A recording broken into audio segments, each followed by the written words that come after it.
La matinale de Radio Classique avec David Abiker. Stéphane Pedrazzi, bien sûr, vous recevez ce matin Nicolas Lioliakis. Avec AG2R La Mondiale, spécialiste de la protection sociale et patrimoniale en épargne, retraite, santé, prévoyance. Associé au sein du cabinet de conseil Kearney en charge de son département prospective en Europe. Bonjour Nicolas Lioliakis. Bonjour Stéphane. Bienvenue sur Radio Classique. La France est-elle en train de perdre la confiance des investisseurs étrangers en raison de l'instabilité politique, mais aussi et surtout du manque de visibilité sur le plan fiscal? Au printemps, vous aviez publié votre traditionnel classement de l'attractivité des grandes économies. La France était passée de la 6e à la 7e place. Est-ce que vous êtes inquiet sur cette dégringolade qui pourrait se poursuivre? Alors non. Soyons optimistes. Il est tôt et c'est un 11 novembre, mais soyons optimistes. Les fondamentaux de l'attractivité de la France, ils sont toujours là, ils sont reconnus par les investisseurs. D'ailleurs, l'année qui vient de s'écouler a été une belle année en termes de réindustrialisation avec des investissements étrangers pour les soutenir, et pas que en région parisienne, sur tout le territoire, parce qu'on a eu plus de 1000 projets d'investissement dans le pays, dont les 3/4 sont en région. Et ça va de Gigafactory pour des batteries, à la construction d'avions électriques, du raffinage de nickel, donc des choses qui montrent un vrai dynamisme et qui font que la France reste ce pays dans l'Europe avec des fondamentaux qui restent excellents. Et je dirais que tout ce que nous voyons, qui nous saute aux yeux, qui est cette instabilité politique, cette difficulté à accoucher d'un budget, notre tendance normative à encadrer l'économie, les incertitudes sur notre modèle. Est-ce qu'on est dans la redistribution ou est-ce qu'on est dans un libéralisme économique plus assumé?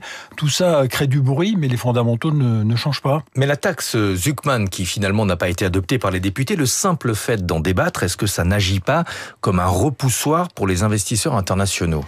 Écoutez, je pense pas, parce que d'abord, je pense que les investisseurs étrangers, ils ont factorisé, ils ont pris en compte le fait que la France, mais pas que la France, d'ailleurs, l'Europe raisonnait comme ça, progressait comme ça. On n'est pas les États-Unis où on crée, on innove en effaçant. On n'est pas l'Asie où on imite puis on passe à l'échelle avec une force démultipliée que leur donne leur capacité. On est une région et un pays qui progressons lentement par tâtonnement. C'est vrai sur toutes les dimensions législatives de l'économie, de la solidarité. Donc on a un modèle. Ce modèle, les investisseurs, ils l'ont compris. Et d'ailleurs, ils y trouvent des raisons d'y croire. Mais sur le plan comptable, on a un certain nombre de mesures qui ont été votées à l'Assemblée nationale et qui ne sont pas financées, comme la suspension de la réforme des retraites. Là encore, quelle image ça donne aux investisseurs étrangers, sachant que, in fine, si on n'arrive pas à financer ces mesures, on aura forcément des hausses d'impôts. C'est moins le fait qu'à un moment donné, on accouche de hausses d'impôts que l'imprévisibilité dans laquelle on est qui est problématique. Ce que l'investisseur aime pas, c'est ne pas savoir où il va.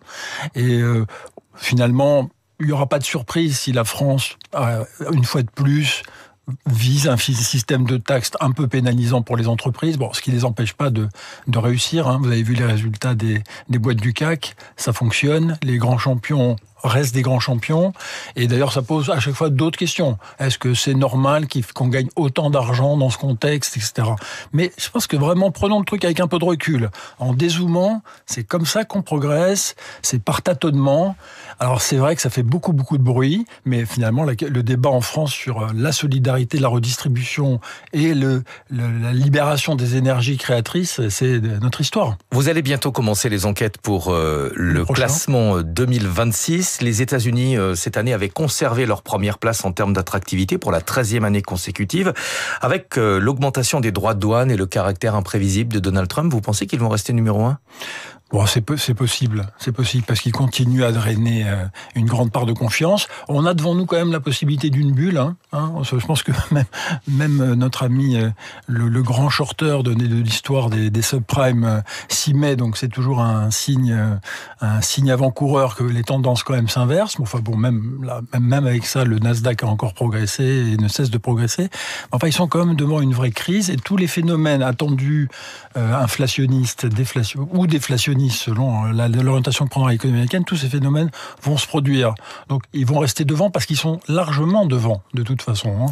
Donc, même si l'écart se réduit avec les suivants, ils resteront en tête. La COP30, la grande conférence sur le climat, s'est ouverte hier au Brésil en l'absence des États-Unis, mais avec une forte présence européenne. Est-ce que la stratégie européenne qui veut s'imposer dans le leadership en matière de transition écologique peut attirer les investisseurs étrangers, ou est-ce que, au contraire, le pacte vert européen est perçu comme une réglementation supplémentaire qui pèsera in fine sur les entreprises ?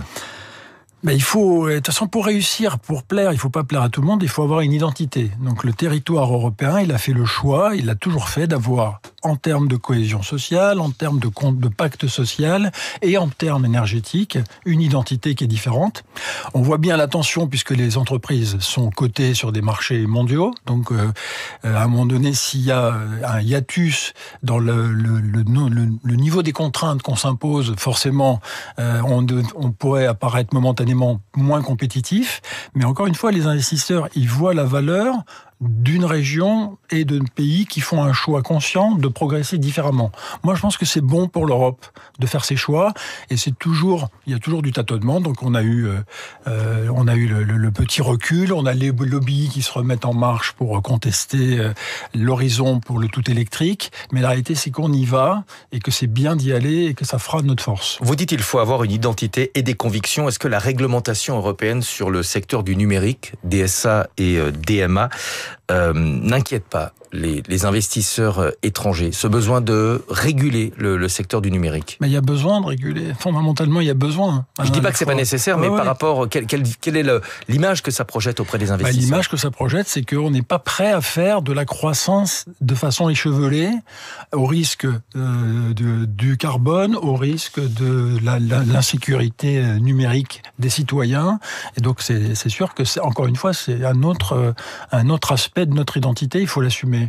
Merci beaucoup Nicolas Lioliakis d'être venu ce matin sur Radio Classique. Merci pour votre optimisme et on vous recevra avec plaisir pour la publication du prochain baromètre. Vous avez déjà la date de publication? Ce sera au tout début d'année.